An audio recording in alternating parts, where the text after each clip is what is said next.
ಮರ್ಗೆನ್ಸಿನ ಪಲ್ಯ ತುಂಬಾನೇ ರುಚಿಯಾಗಿರುತ್ತೆ. ಒಂದೆಲ್ಗಾನ ನಾವು ಮಕ್ಕಳಿಗೆ ಕೊಡೋದ್ರಿಂದ ಅವ್ರಿಗೆ ಬ್ರೈನ್ ಡೆವಲಪ್ಮೆಂಟ್ ತುಂಬಾನೇ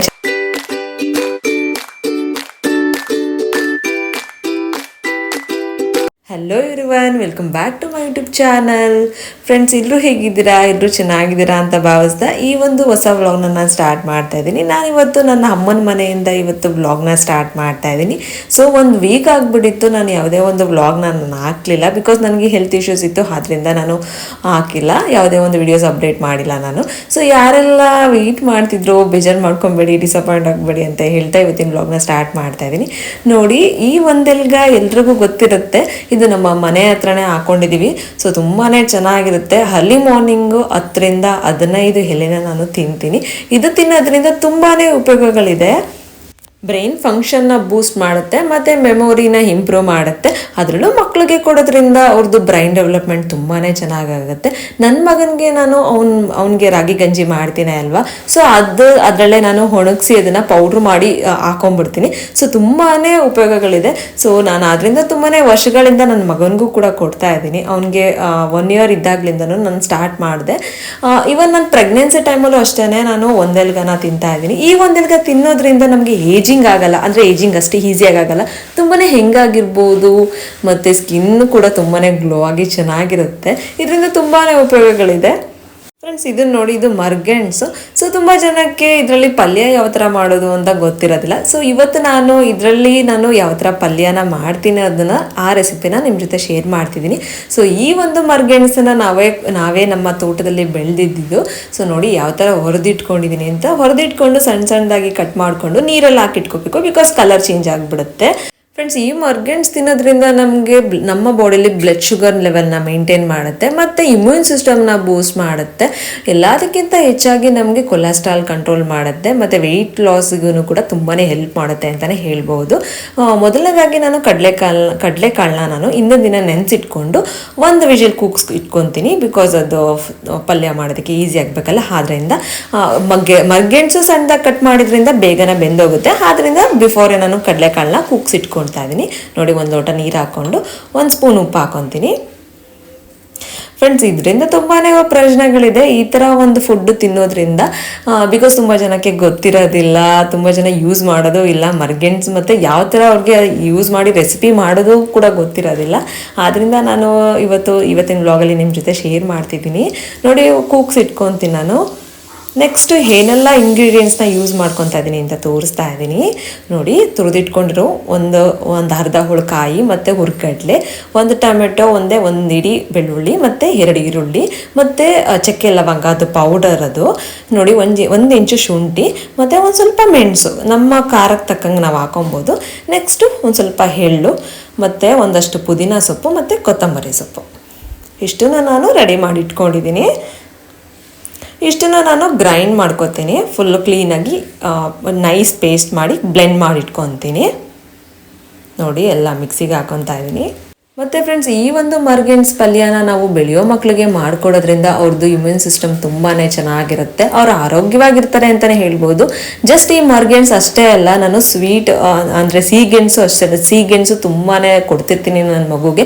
ಇದು ಸೀಸನ್ ಅಲ್ವಾ, ತುಂಬಾ ಒಳ್ಳೆಯದು. ವಿಟಮಿನ್ ಇ ತುಂಬಾ ಹೇರಳವಾಗಿರುತ್ತೆ. ಅದು ನಾವು ಬೆಳೆಯೋ ಮಕ್ಳಿಗೆ ಕೊಡೋದು ತುಂಬಾ ಒಳ್ಳೆಯದು. ನಾನು 6 ಮಂತ್ಸಿಂದನೂ ಅಷ್ಟೇ ಸಿಹಿಗೆಣಸನ್ನ ನಾನು ನನ್ನ ಮಗನಿಗೆ ಕೊಟ್ಕೊಂಡು ಬರ್ತಾ ಇದ್ದೀನಿ. ನಾನು ಎನಿ ಟೈಮ್ ಯಾವಾಗ ಸೀಸನ್ ಇರುತ್ತೋ ಅವಾಗ ಆಲ್ಮೋಸ್ಟ್ ಕೊಡ್ತೀನಿ ನನ್ನ ಮಗನಿಗೆ. ನೋಡಿ, ಮಿಕ್ಸಿಗೆಲ್ಲ ಹಾಕ್ಕೊಂಡು ಕ್ಲೀನಾಗಿ ಬ್ಲೆಂಡ್ ಮಾಡ್ಕೊತಾ ಇದ್ದೀನಿ. ಫ್ರೆಂಡ್ಸ್, ನೀವು ಕೂಡ ನಿಮ್ಮ ಮಕ್ಕಳಿಗೆ ಮರ್ಗೆಣ್ಸು, ಸಿಹಿಗೆಣಸು ಈ ಥರ ಎಲ್ಲ ಕೊಡ್ತೀರಾ ಅಂತ ಕಮೆಂಟ್ ಮಾಡಿ ಹೇಳೋದನ್ನು ಮರಿಬೇಡಿ. ನಾನಂತೂ ನನ್ನ ಮಗನಿಗೆ ಈ ಥರ ಎಲ್ಲ ಫುಡ್ ಕೊಡ್ತಿರ್ತೀನಿ, ತುಂಬಾ ಒಳ್ಳೆಯದು ಕೂಡ. ನೋಡಿ, ಆಯಿತು, ಕ್ಲೀನಾಗಿ ಆಯಿತು. ನೋಡಿ ಯಾವ ಥರ ಆಯಿತು ಅಂತ. ಸೊ ನೈಸ್ ಪೇಸ್ಟ್ ಆಗಿದೆ. ನೆಕ್ಸ್ಟು ನಾನು ಒಗ್ಗರಣೆಗೆ ಹಾಕ್ಕೊತಾ ಇದ್ದೀನಿ. 2 ಸ್ಪೂನು ಎಣ್ಣೆ ಹಾಕ್ಕೊತಾ ಇದ್ದೀನಿ. ಕೋಕೋನಟ್ ಆಯಿಲ್ ನಾವು ಯೂಸ್ ಮಾಡೋದು, cold pressed coconut oil use ಮಾಡೋದು. ಸೊ ಬೇರೆ ಯಾವುದೋ ಎಣ್ಣೆನ ನಾವು ಯೂಸ್ ಮಾಡೋದಿಲ್ಲ. ನೆಕ್ಸ್ಟು 1 ಸ್ಪೂನ್ ತುಪ್ಪ ಹಾಕ್ಕೊತೀನಿ ನಾನು. ನೆಕ್ಸ್ಟ್ ಈರುಳ್ಳಿನ ಕಟ್ ಮಾಡಿ ಇಟ್ಕೊಂಡಿದ್ದೀನಿ, 1 ಈರುಳ್ಳಿನ ಒಗ್ಗರಣೆಗೆ ಹಾಕ್ಕೊತಾ ಇದ್ದೀನಿ. ನೆಕ್ಸ್ಟ್ ನೋಡಿ, ಗೆಣಸೆಲ್ಲ ಕಟ್ ಮಾಡಿ ರೆಡಿ ಮಾಡಿ ಇಟ್ಕೊಂಡಿದ್ದಿಲ್ಲ, ನೋಡಿ ಯಾವ ಥರ ಇದೆ ಅಂತ. ಗೆಣಸು ಮತ್ತು ಕಾಳನ್ನ ಬೇಯಿಸಿಟ್ಕೊಂಡಿದ್ದೀನಿ. ಗೆಣಸಂತೂ ಬೆಂದಮೇಲೆ ತುಂಬಾ ಸಾಫ್ಟಾಗಿ ಆಗಿಬಿಡುತ್ತೆ, ಫುಲ್ ಬೆಣ್ಣೆ ತಿಂದಂಗೆ ಆಗ್ತಾ ಇರುತ್ತೆ ಅಂತಲೇ ಹೇಳ್ಬೋದು. ನೆಕ್ಸ್ಟ್ ನಾನು ಕಾಳು ಮತ್ತು ಗೆಣಸು ಎರಡೂ ಹಾಕೊತೀನಿ, ಒಗ್ಗರಣೆಗೆ ಹಾಕೊತಾ ಇದ್ದೀನಿ, ಎರಡೂ ಒಟ್ಟಿಗೆ ಹಾಕೊಂಡ್ಬಿಡ್ತೀನಿ. ಸ್ವಲ್ಪ ಫ್ರೈ ಮಾಡ್ಕೊತೀನಿ. ನೆಕ್ಸ್ಟ್ ನೋಡಿ ಕಟ್ ಮಾಡಿ ಇಟ್ಕೊಂಡಿರೋ ಗೆಣಸು ಹಾಕೊತಾ ಇದ್ದೀನಿ. ಬೇಗನೆ ಬೇಯುತ್ತೆ ಅಂತಲೇ ಹೇಳ್ಬೋದು, ಈಸಿಯಾಗಿ ಬೆಂದ್ಬಿಡುತ್ತೆ. ನಾವೇನು ಕುಕ್ಕರ್ಗೆ ಹಾಕೋ ಅವಶ್ಯಕತೆ ಇಲ್ಲ, ಜಸ್ಟ್ ಹಾಗೇ ಬೇಯಿಸ್ಕೊಬೋದು. ಆದರೆ ಕುಕ್ಕರಾಗಿ ಹಾಕೋತೀನಿ ಅಂತ ಹೇಳಿದ್ರೆ ಒಂದು ವಿಷಿಲ್ ಕೂಗಿಸಿದ್ರು ಸಾಕಾಗುತ್ತೆ. ಸೊ ತುಂಬಾ ಬೇಗನೆ ಬೇಯುತ್ತೆ ಅಂತಲೇ ಹೇಳ್ಬೋದು ಗೆಣಸು, ಯಾಕೆಂದರೆ ಸಣ್ಣದಾಗಿ ಕಟ್ ಮಾಡಿ ಇಟ್ಕೊಂಡಿದ್ದೀವಿ ಅಲ್ವಾ, ಸೊ ಅದರಿಂದ ಬೇಗನೆ ಬೆಂದ್ಬಿಡುತ್ತೆ. ನೋಡಿ ಜಸ್ಟ್ ಒಂದು ಸ್ವಲ್ಪ ಫ್ರೈ ಮಾಡ್ಕೊತೀನಿ. ನೆಕ್ಸ್ಟ್ ನಾನು ರುಬ್ಬಿಟ್ಕೊಂಡಿರೋ ಮಸಾಲೆ ಎಲ್ಲ ಹಾಕ್ಕೊತೀನಿ. ನೋಡಿ ರುಬ್ಬಿಟ್ಕೊಂಡಿದ್ನಲ್ಲ ಮಸಾಲೆನ, ಆ ಮಸಾಲೆನ ಈ ಒಂದು ಇದಕ್ಕೆ ಹಾಕ್ಕೊತೀನಿ. ನೆಕ್ಸ್ಟು ಮಟನ್ ಸಾಂಬಾರು ಪೌಡರ್, ಮನೇಲೇ ಮಾಡಿಟ್ಕೊಂಡಿರೋ ಮಟನ್ ಸಾಂಬಾರು ಪೌಡರ್ನ ಹಾಕ್ಕೊತಾ ಇದ್ದೀನಿ. ನಿಮಗೆ ಖಾರಕ್ಕೆ ತಕ್ಕಷ್ಟು, ಎಷ್ಟು ಖಾರ ನೀವು ತಿಂತೀರಾ ಅಷ್ಟು ಖಾರಕ್ಕೆ ತಕ್ಕಷ್ಟು ನಾವು ಮಟನ್ ಸಾಂಬಾರು ಪೌಡರು ಮತ್ತು ರುಚಿಗೆ ತಕ್ಕಷ್ಟು ಉಪ್ಪು ಹಾಕ್ಕೊತಾ ಇದ್ದೀನಿ. ಫ್ರೆಂಡ್ಸ್, ಮಸ್ಟ್ ಟ್ರೈ ರೆಸಿಪಿ ಅಂತಲೇ ಹೇಳ್ಬೋದು. ಒಂದ್ಸರಿ ಟ್ರೈ ಮಾಡಿ, ನೀವು ಮರ್ಗೆಣ್ಸನ್ನ ಮಾಡಿ ನೋಡಿ, ತುಂಬಾ ಟೇಸ್ಟಿಯಾಗಿರುತ್ತೆ. ಸೊ ತುಂಬ ಜನಕ್ಕೆ ಗೊತ್ತಿರೋಲ್ಲ ಮರ್ಗೆಣ್ಸು ಯಾವ ಥರ ಯೂಸ್ ಮಾಡೋದು ಅಂತ. ಮರ್ಗೆಣ್ಸಲ್ಲಿ ಚಿಪ್ಸ್ ಮಾಡ್ಬೋದು, ಪಲ್ಯ ಮಾಡ್ಬೋದು, ತುಂಬ ವೆರೈಟಿ ರೆಸಿಪೀಸ್ ಎಲ್ಲ ಮಾಡ್ಬೋದು. ನಾವಂತೂ ತುಂಬಾ ಯೂಸ್ ಮಾಡ್ತೀವಿ, ನಮ್ಮ ಮನೆ ಹತ್ರನೇ ಹಾಕೊಂಡಿದ್ದೀವಿ ನಮ್ಮ ತೋಟದಲ್ಲಿ. ನಮಗೆ ಯಾವಾಗ ಬೇಕೋ ಅವಾಗ ನಾವು ಕಿತ್ಕೊಂಡು ಮಾಡ್ಕೊತೀವಿ. ತುಂಬಾ ಒಳ್ಳೇದಂತ ಹೇಳ್ಬೋದು ಈ ಮರ್ಗೆಣ್ಸನ್ನ ನಾವು ತಿನ್ನೋದ್ರಿಂದ. ನೋಡಿ ಎಲ್ಲ ಆಯಿತು, ಮಸಾಲೆ ಎಲ್ಲ ಹಾಕಿ ನೆಕ್ಸ್ಟ್ ನಾನು ಒಂದು ವಿಷಿಲ್ ಕೂಗಿಸ್ಕೊತೀನಿ. ನೋಡಿ ಫುಲ್ಲು ರೆಡಿ ಆಯಿತು, ಯಾವ ಥರ ಔಟ್ಪುಟ್ ಬಂತು ಅಂತ ತೋರಿಸ್ತಿದ್ದೀನಿ. ಸೊ ನೋಡೋದಕ್ಕೆ ಅಷ್ಟು ಚೆನ್ನಾಗಿದೆ, ತಿನ್ನೋದಕ್ಕೂ ತುಂಬಾ ಚೆನ್ನಾಗಿರುತ್ತೆ, ಟೇಸ್ಟಿಯಾಗಿರುತ್ತೆ. ಇದಕ್ಕೆ ಒಳ್ಳೆ ಕಾಂಬಿನೇಷನ್ ಅಂದರೆ ಚಪಾತಿ ಅಂತಲೇ ಹೇಳ್ಬೋದು. ದೋಸೆಗಿಂತ ಚಪಾತಿ ತುಂಬಾ ಚೆನ್ನಾಗಿರುತ್ತೆ. ಸೊ ಫುಲ್ ಸಾಫ್ಟಾಗಿ ಬೆಣ್ಣೆ ತಿಂದಂಗೆ ಆಗ್ತಾ ಇರುತ್ತೆ. ಚಪಾತಿ ಮಾಡಿಟ್ಕೊಳ್ತಾ ಇದ್ದೀನಿ ಬಿಕಾಸ್ ಒಳ್ಳೆ ಕಾಂಬಿನೇಷನ್ ಅಂತ ಹೇಳಿ. ನೋಡಿ ಒಳ್ಳೆ ಹೆಲ್ದಿ ಬ್ರೇಕ್ಫಾಸ್ಟ್ ಅಂತಲೇ ಹೇಳ್ಬೋದು ಇವತ್ತು. ತುಂಬ ದಿನ ಆಗಿಬಿಟ್ಟಿತ್ತು ಮರ್ಗೆಣ್ಸು ತಿಂದು. ಇವನ್ ಫ್ರೆಂಡ್ಸ್, ಪ್ರೆಗ್ನೆಂಟ್ ಲೇಡೀಸ್ ಕೂಡ ಮರ್ಗೆಣ್ಸು, ಸೀಗೆಣ್ಸು ಎಲ್ಲ ತಿನ್ಬೋದು, ಅವ್ರಿಗೆ ತುಂಬಾ ಒಳ್ಳೇದಂತ ಹೇಳ್ಬೋದು. ನೆಕ್ಸ್ಟ್ ನಾನು ತಿಂತಾ ಇದ್ದೀನಿ, ಟಿಫನ್ ಮಾಡ್ತಾ ಇದ್ದೀನಿ. ನೋಡೋಣ ಟೇಸ್ಟ್ ಎಲ್ಲ ಯಾವ ಥರ ಆಗಿದೆ ಅಂತ. ಸೂಪರಾಗಿ ಬಂದಿದೆ ರೆಸಿಪಿ ಅಂತೂ. ಸೊ ಫ್ರೆಂಡ್ಸ್, ಯಾರೆಲ್ಲ ಟ್ರೈ ಮಾಡಿದ್ರಿ ಅಂತ ನಂಗೆ ಕಮೆಂಟ್ ಮಾಡಿ ಹೇಳೋದನ್ನ ಮರಿಬೇಡಿ. ನೆಕ್ಸ್ಟ್ ನನ್ನ ಮಗನ ಕೂಡ ತಿಂತಾ ಇದ್ದಾನೆ, ಅವನೊಂದು ಸ್ವಲ್ಪ ತಿಂತಾನೆ ಅಷ್ಟೇ, ಬಿಕಾಸ್ ಖಾರ ಖಾರ ಅಂದ್ಕೊಂಡು ತಿನ್ನೋದಿಲ್ಲ ಸರಿಯಾಗಿ. ಫಸ್ಟ್ ಚಪಾತಿ ಎಲ್ಲ ತಿನ್ಕೊಂಡು ನೆಕ್ಸ್ಟ್ ಪಲ್ಯ ತಿನ್ನಿಸ್ತೀನಿ ನಾನೇ. ಅವನಿಗೆಲ್ಲ ತಿನ್ಸಾದ್ಮೇಲೆ ಒಂದು ಹೇರ್ ಪ್ಯಾಕ್ ಹಾಕೊಳ್ಳೋಣ ಅಂತ ಹೇಳಿ ಸುಮಾರು ದಿನ ಆಗಿಬಿಟ್ಟಿತ್ತು ಹೇರ್ ಪ್ಯಾಕ್ ಹಾಕಿರಲಿಲ್ಲ. ಸೊ ಇವತ್ತು ಆನಿಯನ್ ಹೇರ್ ಪ್ಯಾಕ್ ಹಾಕೊಳ್ಳೋಣ ಅಂತ ಹೇಳಿ ಮಾಡ್ಕೊತಾ ಇದ್ದೀನಿ. ಆನಿಯನ್ ಜ್ಯೂಸನ್ನ ರೆಡಿ ಮಾಡ್ಕೊತಿದ್ದೀನಿ. ನೋಡಿ 2 ಆನಿಯನ್ನ ಸಿಪ್ಪೆ ತೆಗೆದಿಟ್ಕೊಂಡು ಸ್ವಲ್ಪ ತುರ್ಕೊತೀನಿ, ಕ್ಲೀನಾಗಿ ತುರ್ಕೊಂಡ್ಬಿಡ್ತೀನಿ. ನಾನೇನು ಬ್ಲೆಂಡ್ ಮಾಡೋಕ್ಕೆ ಹೋಗಲ್ಲ, ಬ್ಲೆಂಡ್ ಮಾಡಿದ್ರೆ ಅದು ಜ್ಯೂಸ್ ಚೆನ್ನಾಗಿ ಬರೋದಿಲ್ಲ, ಅದು ತಲೆಗೆಲ್ಲ ಹಾಕ್ಬಿಡುತ್ತೆ, ಅಂದರೆ ಏರ್ಸಲ್ಲೇ ಅಂಟ್ಕೊಂಡ್ಬಿಡುತ್ತೆ. ಆ ಒಂದು ಹೊಟ್ಟು ಅಂತಾರಲ್ಲ, ಒಗ್ರು ಅಂತಾರಲ್ಲ, ಅದೆಲ್ಲ ಹೇರ್ಸ್ಗೆಲ್ಲ ಆಗಿಬಿಡುತ್ತೆ. ಆದ್ದರಿಂದ ನಾನೇನು ಮಾಡ್ತೀನಿ, ಈ ಥರ ಆನಿಯನ್ನ ತುರಿದಿಟ್ಕೊಂಡು ಇದನ್ನು ಜ್ಯೂಸನ್ನ ತೊಗೊಂಡ್ಬಿಡ್ತೀನಿ.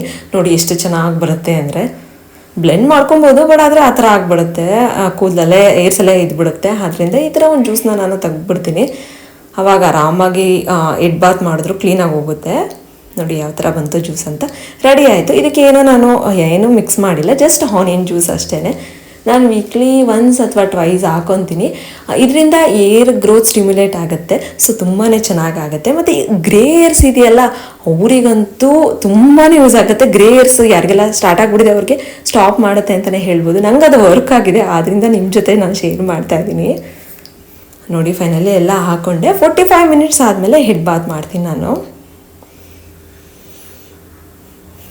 ಫ್ರೆಂಡ್ಸ್, ಇದು ಅಷ್ಟೇ, ಈ ಏರ್ ಪ್ಯಾಕ್ ನೀವು ಒಂದ್ಸರಿ ಟ್ರೈ ಮಾಡಿ ನೋಡಿ. ಬಟ್ ಏನೋ ಮಿಕ್ಸ್ ಮಾಡಬೇಡಿ, ಜಸ್ಟ್ ಆನಿಯನ್ ಜ್ಯೂಸ್ ಅಷ್ಟೇ ಹಾಕ್ಕೊಳ್ಳಿ.